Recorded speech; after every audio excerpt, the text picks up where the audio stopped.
I love vintage clothing and I always have done. However, I actually find it much easier to sell modern clothing than I do vintage clothing. First of all, it's much easier to get hold of modern clothing than it is vintage clothing.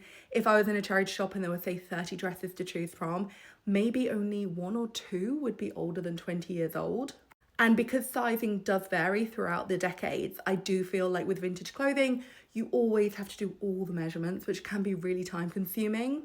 Whereas with a modern dress, you can just literally write Primark, size 10, next, size 12. It's a whole lot easier when it comes to doing those descriptions. Also, there tends to be less wear and tear with modern clothing. And I feel like on vintage, a lot of people search for brands rather than for vintage clothing. So while vintage can fetch higher prices, I do find that I make much quicker and easier sales with modern clothing.